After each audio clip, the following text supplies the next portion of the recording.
컴퓨터라는 것은 원래 어떤 것이 기대되고 있는 분야인가, 어떤 것을 기대하고 있는가 하는 부분에 대한 말씀과 그리고 현재 양자 컴퓨터의 현황, 그리고 내결함성 양자 컴퓨터를 위한 도전에 관해서 말씀드리겠습니다. 상당히 많은 분들께서 이미 말씀을 많이 해주셔서 생략하면서 넘어가면서 말씀드리도록 하겠습니다.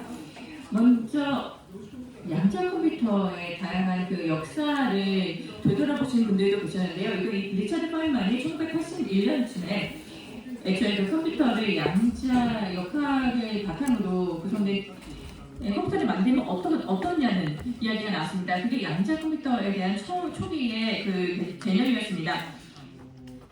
이론적으로는 그 후 한 5년 후쯤에 데이비드 도이츠라는 분이 영국 분인데요.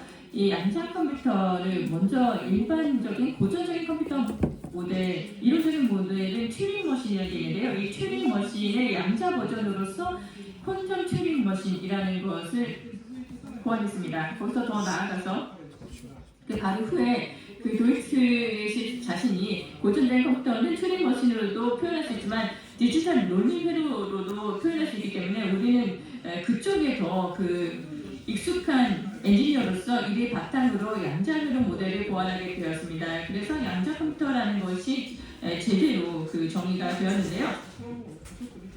이거는 생략해도 좋을 것 같은데 일단 만들어 왔으니까 보여드리겠습니다. 고전적 컴퓨터 안에는 일단 정보가 0 또는 1로 기록이 되거나 연산됩니다. 그게 하드디스크 안에서 자석의 방향이 이쪽으로 갔다가 반대로 반대를 향한다던가 이런 형태로 기억이 됩니다. 옆으로 향할 때는 그 오류로서 제거가 되는데요. 이 고전적인 정보는 컴퓨터 안에서 굉장히 로봇스타일 형태로 기억이 되고 연산되고 있습니다. 이게 점점 더 작아져서 이렇게까지 작아지게 되면은 미시적이 되면은 원자핵 하나 정도의 크기가 되는데요. 예를 들어서 전자 한 개의 경우에는 스핀 2분의 1로 표현이 되고 작은 모멘트를 갖고 있습니다. 그러니까 작은 자석으로서 작동을 하는 거죠. 이 자석의 방향, 이 스핀의 방향에 대해서 제로라던가 1이 어사인하게 되면 양자 비트로서 사용할 수 있게 됩니다만 이런 경우에는 아까와는 달리 옆으로 향하는 방향이라던가 다양한 방향이 모두 다 0와 1의 중첩으로 표현이 되기 때문에 이게 매우 중요한 양자 정보가 됩니다. 이걸 버릴 수는 없는 것이죠. 제거할 수 없고 이건 오류가 아니라 중요한 양자 정보를 가지고 있는 것으로 여겨집니다. 이걸 측정해 보면 실제로 케이스의 절대수가 0인지 1인지로 되어서 양자 값이 이렇게 됩니다. 이 양자 비트를 사용해서 무엇이 좋은가 하면 양자 병렬성이라고 하는 이야기로 들어가게 되는데요.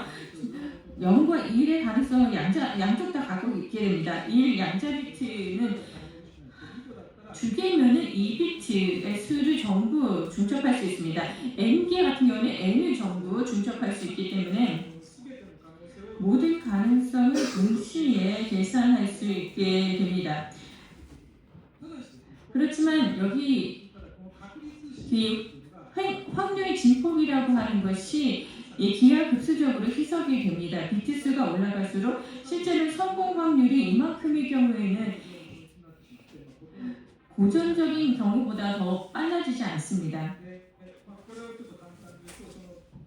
이걸 간단히 표현하면 양자이기 때문에 입자인지 파동인지로 나눠지는데요. 입자는 더블 슬릿 실험을 했을 때 단순히 확률에 덧셈이 되기 때문에 아무것도 흥미로운 사진은 나타나지 않습니다. 그렇지만 일반적인 경우에는 이 두 개의 더블 슬릿 같은 경우는 파동 같은 경우에는 이런 형식으로 간섭이 일어나서 파동의 간섭이 일어나서 강한 곳과 약한 곳으로 나눠지게 됩니다. 양자 컴퓨터 안에서 무슨 일이 일어나는가 하면은 이렇게 간섭이 발생함으로써 올바른 답의 확률이 높아집니다. 오답 같은 경우 잘못된 오답인 경우에는 확률이 작아집니다. 이런 식으로 결국은 정답의 확률이 높아지기 때문에 양자 계산이 빨라지는데요. 이런 경우에는 이 파동의 컨스트럭트 강도 약함의 그 강도, 그 파동의 위상이 올바르게 유지되어야 됩니다. 이건 아까도 설명에서는 블로우구인데요. 여기서 일의 양자리트 상태는 이 R방향을 향하고 있다. 이렇게 나타낼 수 있습니다. 그렇기 때문에 그 여러 가지 설명을 생략해 버렸는데요. 이게 양자 상태고 데이터는 이 제로나 1, 이 Z라는 오퍼레이터의 고유 상태, 그 위로 향한 것은 제로, 아래로 향한 것은 1로 하고 X라고 하는 것은 다른 오퍼레이터입니다. X의 고유 상태는 X 방향으로 플러스 1 방향, 마이너스 1 방향 각각의 고유 상태이고 플러스나 마이너스로 표현합니다. 자주 나오는 내용이기 때문에 먼저 소개해 드렸습니다. 그래서 어떤 것이 약속되는가? 가장 임팩트가 있는 것은 슈어의 알고리즘입니다. 1994년에 그 소인수 분해가 간단히 가능해진다. 단지 그 양자급들 사용하면 간단해진다라는 내용이었는데요. 그 소인수 분해라고 하는 것은 원래 그 고전적인 가장 빠른 넘버필드 시트를 사용해도 순 지수가 걸리기 때문에 n 비트 수가 많아질수록 풀 수가 없어지는 사실상 풀 수 없어집니다. 이게 RSA의 공개 키에도 사용이 되는데요. 2048비트가 이게 슈퍼컴퓨터를 사용해도 풀 수 없는 문제입니다.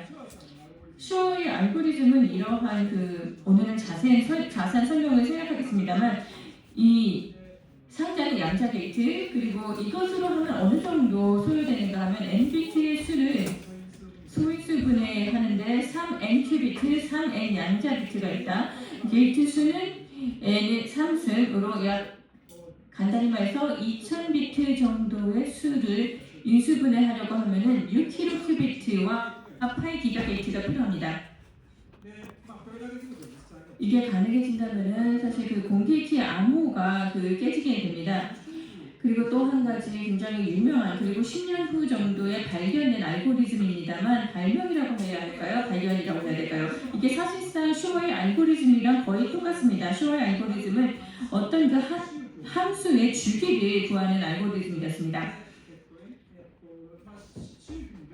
주기의 역수가 주파수라서 주파수는 에너지를 말하기 때문에 이걸 사용한 분자의 에너지를 정확하게 계산할 수 있다는 알고리즘을 아스프르그지크가 고안을 했는데요. 발견했습니다. 이걸 어떤 상황에서 사용할 수 있는가? 예를 들어서 이것은 앞서 서스테너빌리티 지속 가능한 미래에 관련된 내용이라서 유일하게 말씀을 드리는 사례인데요. 현재 인류는 암모니아의 공업적인 생산을 통해서 전 소비 에너지의 2% 정도를 사용하고 있다고 합니다. 이건 엄청난 수치죠. 이에 따라서 열도 많이 방출하고 에너지도 많이 사용하게 됩니다. 그런 한편 식물 뿌리에 기생하는 콩과 식물 뿌리에 사는 이 박테리아는 이거 아마 중학교라든가 고등학교 이과에서 배우는 박테리아인데요. 공기 중의 질소를 고정해주고 비료 대신의 역할을 합니다. 비료를 대신하는 역할을 합니다. 이건 나이트로게나제라고 하는 효소인데요. 이 효소 반응으로 일어나는 상황입니다. 상압에서 거의 에너지를 사용하지 않고도 암모니아화를 할 수 있는데요. 이 중심적인 역할을 하는 게 페모코어입니다. 페모코어가 촉매 역할을 합니다. 기본적인 촉매의 기능을 하고 있는데요. 이 계산을 어떻게 하는가 볼 때 효소 반응이기 때문에 아주 약간의 에너지 차이를 이용해서 반응이 빨라집니다. 그렇기 때문에 굉장히 정밀하게 에너지를 계산해야 합니다. 이건 양자 컴퓨터가 여기서 사용될 수 있지 않을까 해서 2017년에 이미 연구가 시작되었고 2000 양자 비트와 약 10의 17승 게이트가 있으면 가능할 것이다. 근데 10의 17승이라는 건 어마어마한 수이기 때문에 양자 컴퓨터를 연구하고 있는 사람들 입장에서는 당분간 불가능하다라고 여겨지는 값입니다. 이것을 줄이기 위한 노력이 진행되어서 구글과 양자 과학자들이 2021년에는 이것을 5기가 게이트까지 줄였습니다. 양자 비트 수는 여전히 1000개 정도인데요. 이렇게 되면 앞서 2048비트의 슈어의 알고리즘의 인수분해와 비슷한 수준까지 갑니다. 그래서 다시 한번 돌아보면 아까 그 2048비트의 소인수분해는 6kilo 게이트와 8기가, 6kilo 큐비트와 8기가 게이트가 필요하다고 말씀드렸는데요. 지금 이 페모코 계산에는 2kilo 큐비트와 5기가 게이트가 필요합니다. 이게 가능해진다면 예를 들어서 양자 컴퓨터는 슈퍼컴퓨터를 넘는 매우 유용한 계산을 할 수 있게 되는 것이죠. 그러면 현재 양자 컴퓨터는 어느 정도의 수준인가를 말씀드리겠습니다. 제가 몇 분부터 시작했죠? 지금 아까 나카무라 선생님께서 말씀하셨듯이 100큐빗에서 1000큐빗 정도 수준에 있고 수백 큐빗 정도 수준에 있습니다. 초전도든 중성의 양자든지 지금은 수십 정도의 수준입니다. 이 정도 수준에 있죠. 저희가 오류가 없는, 오류를 매우 작게 할 수 있는 양자 컴퓨터는 실제로는 나중에 설명드리겠습니다만 큐비트 수를 엄청나게 늘려서 오류를 정정합니다. 원래 있는 그 큐빗의 오류율을 어느 정도 그 인대치보다도 낮춰야 합니다. 나카무라 교수님께서도 말씀하신 내용이라서 생략하겠습니다만 이런 식으로 초전도는 일본에서 상당히 리케인의 그 나카무라 선생님의 그 QP를 덕분에 현재 현재는 더 7대 정도 있습니다. 초전도는 결국 IBM은 매우 실제 제품도 판매를 하고 있고 일본에서도 많이 구입을 했습니다. 그런데 연구면에서 보면 구글이 제가 알기로는 비교적 이거는 구글은 상업적으로 하고 있지 않고 순수하게 연구 개발을 진행하고 있습니다만 매우 훌륭한 결과를 내고 있습니다. 그 밖에도 이온트랩 같은 경우에는 IonQ가 상당히 경쟁을 하면서 진행을 하고 있고요. 지금 50큐비트 정도의 규모, 이렇게는 약 20큐비트 정도의 기기가 엣지먼이라고 하는 기기가 도입되어 있습니다. 최근에 화제가 되고 있는 것은 QLA의 중성 원자의 컴퓨터입니다. 이것도 일본에서 많이 연구를 하고 있는 분들도 있고 전 세계적으로 경쟁이 일어나고 있는데요.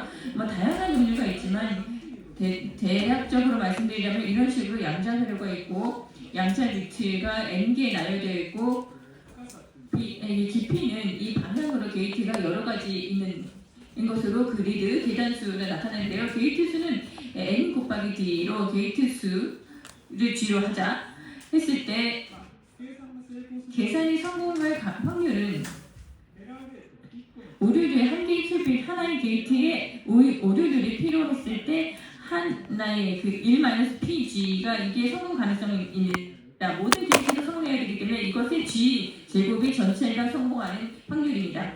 현재 대략적으로 최고의 오류율이 0.1% 정도입니다. 10-3승 정도인데요. 부분적으로 작은 것도 있지만 대체로 10-3 제곱 정도입니다. 그렇게 되면 게이트 수가 1000개 있을 때는 이게 1-P는 0.999, 거기에 1000 제곱은 0.367입니다. 이건 사실 익숙한 자연의 0.367 개수입니다만 37% 있습니다. 이거는 3번에 한 번 정도는 성공하고 있기 때문에 충분하게 효율이 좋은 계산이 됩니다. 그렇지만 이것이 10배로 늘어나게 되면 10,000개가 될 경우에는 이것이 더 0.00045라고 아주 작아질 수 있습니다. 그렇기 때문에 기본적으로는 이 오류율이 게이트 수의 역수보다도 낮지 않으면 이러한 높은 확률을 성공할 수 없게 됩니다. 이것이 지금 사용 가능한 100큐비트 정도에서 10-3 제곱 정도의 에러 레이트인데요. 아까 말씀드렸듯이 어플리케이션이 필요로 하는 것은 게이트 수로 말하자면 8기가 정도이기 때문에 10-10승 정도를 필요로 합니다. 여기서 7자리 수 정도의 갭이 있기 때문에 물리적으로 아무리 노력을 해서 양자 비트라던가 게이트를 정확하게 만들어도 극복할 수 있는 수치가 아닙니다. 이 갭은 양자 오류 정정이라던가 오류 내결합성 양자 컴퓨터가 아니면은 해결할 수 없습니다. 그것을 미션으로 하고 있는 것이 문샷 계획입니다. 제가 시간이 언제까지 있죠? 시간은 시간 신경 쓰지 않으셔도 됩니다. 나중에 그 종합 토론 시간을 많이 준비했습니다. 제가 몇 시에 시작이 되는지 기억이 안 나가지고 괜찮습니다. 네, 그럼 여기서 좀 어려운 얘기가 되겠는데요. 또 너무 세세한 이야기를 하더라도 단시간에는 이해하기 어렵기 때문에 분위기만 가볍게 전달드리겠습니다. 이거는 무이샷 계획인데요. 골이 6가지 있습니다. 6번째가 내결함성 범용 양자 컴퓨터입니다. 아까 그 질소 고정이라던가 포토신테시스, 광합성 같은 것을 양자 계산을 정확하게 함으로써 지구 환경의 문제에도 해결 방책을 주지 않을까 하는 그 아이디어가 나오고 있습니다. 지금 이 양자 과학 계산으로 진행을 하고 있는 건데요. 하드웨어 면에서 이것을 구현하기 위해서 하드웨어는 아까도 하나의 하드웨어에 큐비트에는 한계가 있을 수도 있기 때문에 이런 것을 연결하는 양자통신도 필요하다. 그리고 오류 정정을 하면서 내 결함성을 가진 양자 컴퓨터가 필요하다. 이러한 3가지 카테고리의 연구를 추진해 왔습니다. 2030년에는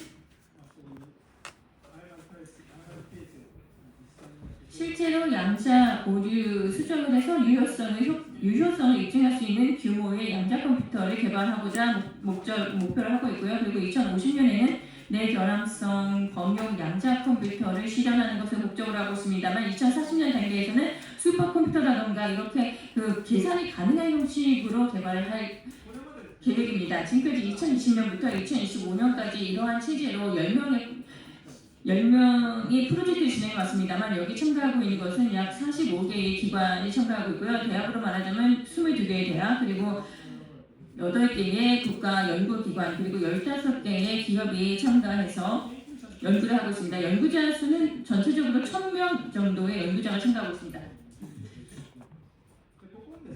전체 12개 프로젝트를 포함해서 이룬 규모입니다. 한국과 관계를 보면 초월 정도는 NEC의 야마모토 스요시 씨가 프로젝트 매니저를 담당했고요. 여기에 서울대학교의 교수님께서 공동 연구자로서 참여하셨습니다. 문샷에 직접적으로 오신 것이 아니라 공동 연구를 진행한 것입니다. 새로운 체제로 넘어가겠습니다만 실은 지난달 이번 달이네요. 이번 달 10월 달에 다음 5개년 프로젝트가 수립됐습니다. 타르자 교수님도 여기 계시고요. 초화중도, 이온, 광량자, 그리고 실리콘, 중성원자 이렇게 5가지 하드웨어를 하나씩, 1인당 하나씩 프로젝트를 추진합니다. 옆에서 연결되는 것이 이온 트랩이라든지 그런 프로젝트, 통신적인 프로젝트가 하나, 그리고 오류 예성, 이론 그리고 소프트웨어와 관련된 프로젝트가 하나 그리고 실제로 오류 예성을 하기 위해서는 실시간에 신드롬 리코더가 필요한데요. 이 오류를 해석하는 장치입니다. 그 프로젝트가 하나 있고 이번에 새로 어플리케이션의 프로젝트를 하나 선택했습니다. FTQC의 앱이라는 것은 어플리케이션이라는 것은 질소 고정 그리고 슈어의 알고리즘만 얘기를 하기 때문에 더 많은 애플리케이션이 필요하다고 지적을 받아서 이번에는 어플리케이션을 프로젝트로서 새로 신규 개척하기 위해서 채택했습니다. 여기에 앞서 서울대학교에서 협업을 해주신 일본 교수님께서 계십니다만 큐슈대학교에서 교수님을 하고 계십니다. 이번에 이 연구의 초점도 부분에 연구를 함께 하고 계십니다. 양자 정보가 상당히 분배하기 쉽고 이 상태였는데 약간 어긋나면 환경과의 상호작용 등으로 어긋나게 되면 상당히 아날로그적인 현상이기 때문에 이것을 수정하는 것은 너무 어려운 것으로 여겨지고 있었습니다. 그런데 슈어가 이를 해결하는 방식을 찾았습니다. 이것을 내결함성 양자 컴퓨터 거행자라고 하는데요. 피트는 1이 0이 되거나 하는 거 그리고 180도 바뀌는 것이 페이스 플립이라고 불립니다. 애매한 이 에러가 오류가 발생했을 때 어떻게 수정하느냐 하는 문제가 발생하는데요. 여기서는 고정처럼 정보를 판독하면 안 되는 것입니다. 고정적인 부호 같은 경우에는 0 또는 1로 수정하면 되는데 이것은 불가능합니다. 그리고 또 하나는 양자 정보가 복사할 수 없습니다. No crawling 세어림이라는 것이 있습니다. unknown한 이 상태를 복사할 수는 없습니다.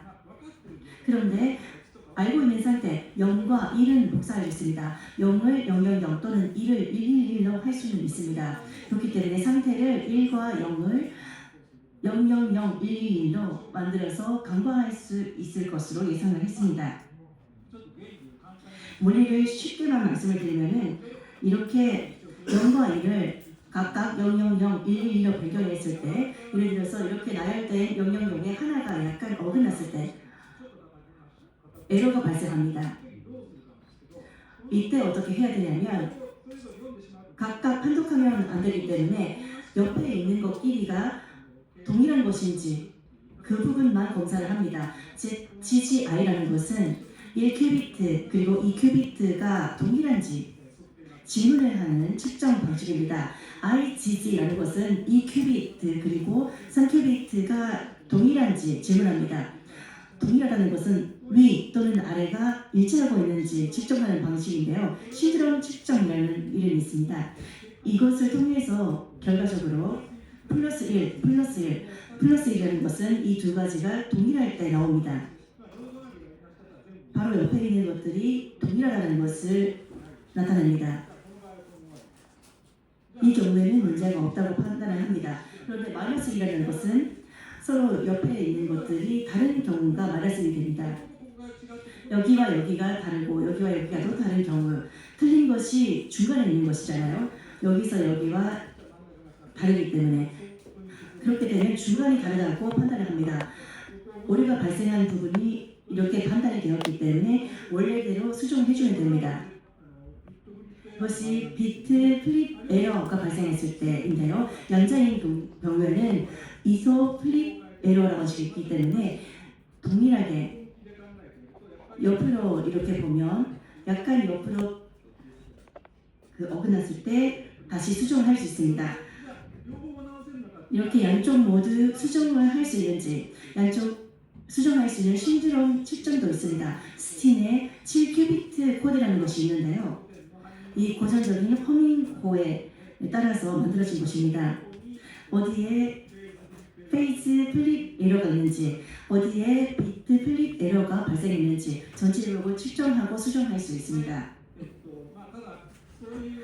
다만 그런 오류 외성 부호를 만들어도, 오류 수정 부호를 만들어도 에러가 발생이 하는 경우이기 때문에 여러 번 컨커트네이트, 일본어로 어떻게 말씀을 드려야 될지 모르겠습니다. 컨커트네이트를 함으로써 갈수록 에러를 최소화할 수 있는 그런 방식이 있습니다. 7큐비트 하나가 7인 경우에 그 하나를 7개로, 그러니까 49로 나타냅니다. 이렇게 코드가 갈수록 커집니다. 이런 작업을 하다 보면 얼마든지 에러, 오류를 최소화할 수 있습니다. 그렇지만 조건으로서 슬래시 숄더보다 원래 에러가 작은 경우에는 얼마든지 최소화할 수 있다는 정의가 있습니다. 이런 방식을 통해서 FTQC를 실현할 수 있고요. 또 다른 관점에서 내용은 비슷합니다만 부호를 크게 만들어서 아까 나카무라 교수님께서 말씀을 하셨듯이 서비스 코드, 표현 부호가 활용됩니다.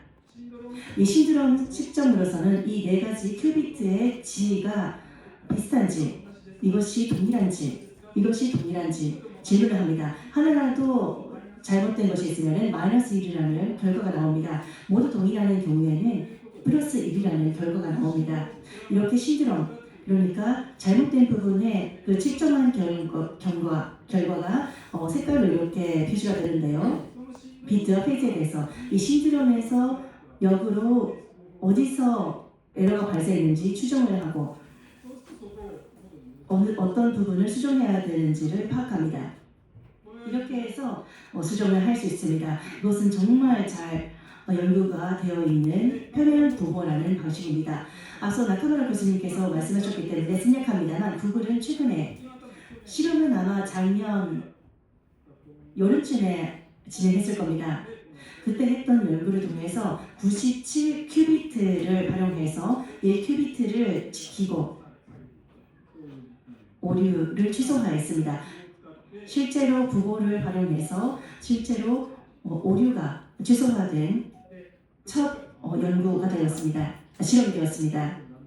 그런데 그런 것들이 하나만 있으면 안 되고 많이 필요합니다. 얼마나 많이 필요하느냐 좀 봤더니 10의 마이너스 3 제곱의 경우에 0.1%, 앞서 10의 마이너스 10 제곱의 에러 레이트로 맞추기 위해서는 1큐비트 하나의 논리 비트당 449의 물리 큐비트이 필요합니다.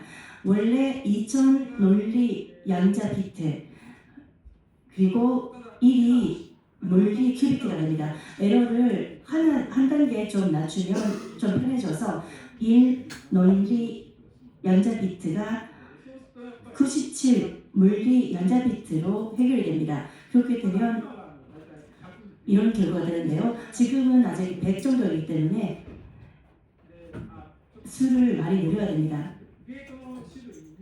그리고 게이트의 종류는 두 가지 종류를 있네요. 크리포드 게이트와 논 크리포드 게이트라는 것이 있습니다. 직관적으로 90도 단위로 회전하는 것입니다. 논 크리포드 게이트는 애매한 45도 등의 각도로 회전하는 경우입니다. 양자 계산을 만능하게 만들기 위해서는 반드시 이 애매한 게이트가 필요한데요. 이를 만들기 위해서는 이러한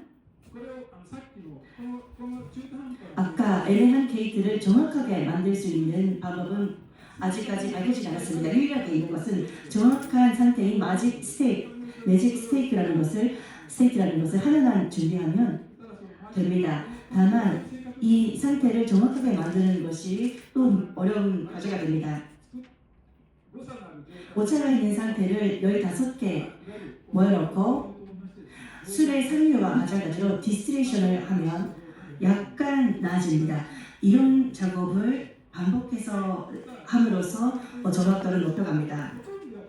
거의 대부분이 이 작업에 시간을 들여야 되는 상황이었는데요. 2013년까지는 그랬습니다. 그런데 조금씩 줄이는 노력이 이루어졌습니다. 구글이 매직 스테이트 컬티베이션이라는 연구를 해서 상당히 많이 취소됐습니다. 통상적으로 이 양자 게이트와 비슷한 형태를 진행할 수 있다는 것인데요. 이것은 실은 고토 교수님, 일본에서 10년 정도 전까지 했던 토시바의 고토 씨가 2014년에 했던 연구, 최근에는 오사카 대학교의 후지 교수님께서 2024년에도 진행했습니다. 고토 씨가 옛날부터 조금씩 디스틸레이션 수준을 좀 상승시켰는데요. 이것을 후지 교수님께서 표면 보호를 통해서 진행했습니다. 이 두 분의 연구 결과가 바탕으로 된 것입니다.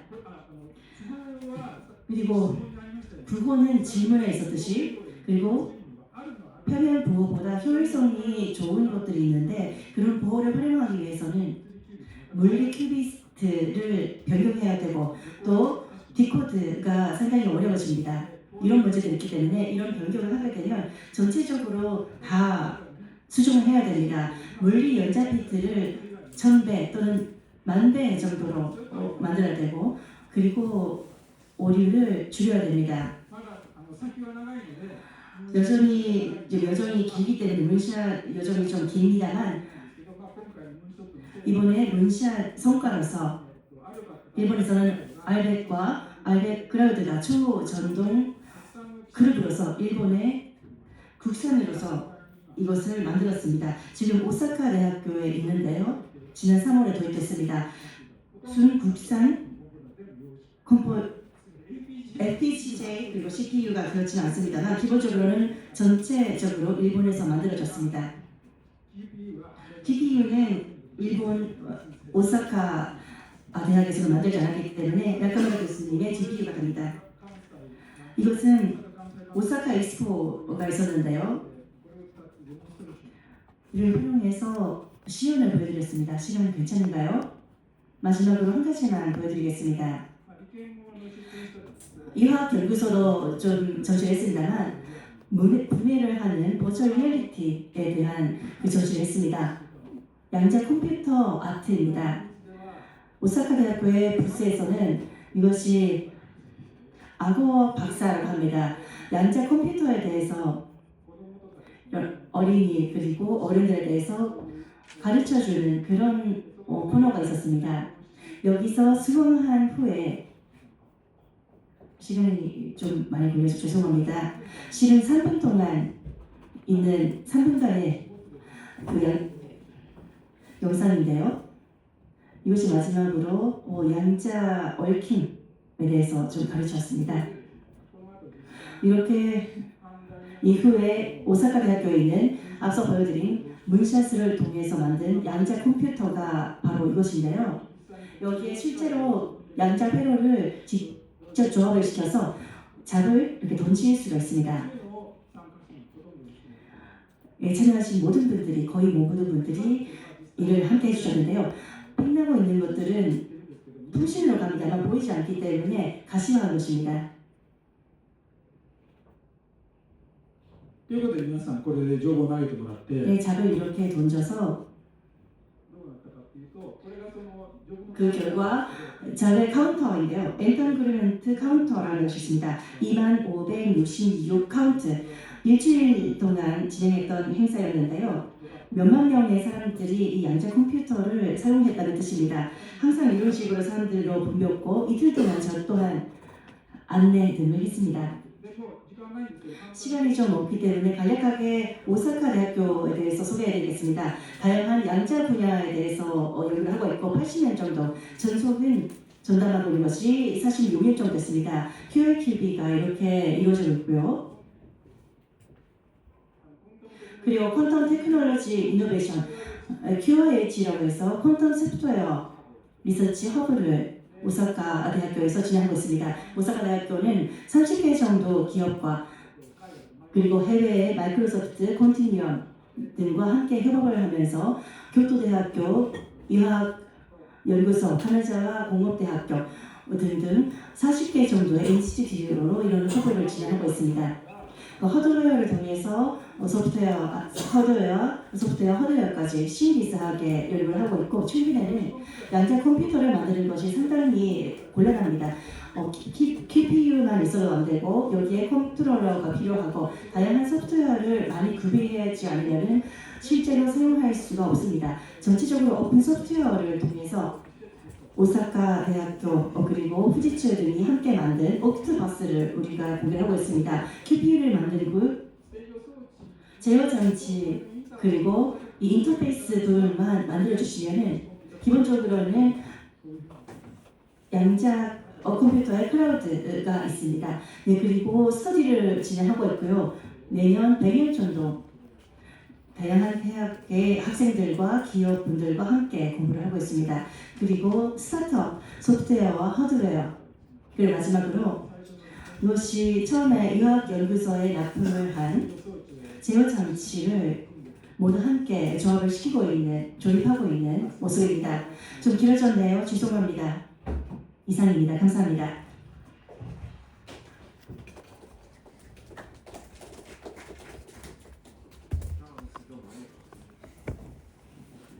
네, 기다려 교수님 감사합니다. 그럼 질문 등 있으시면 말씀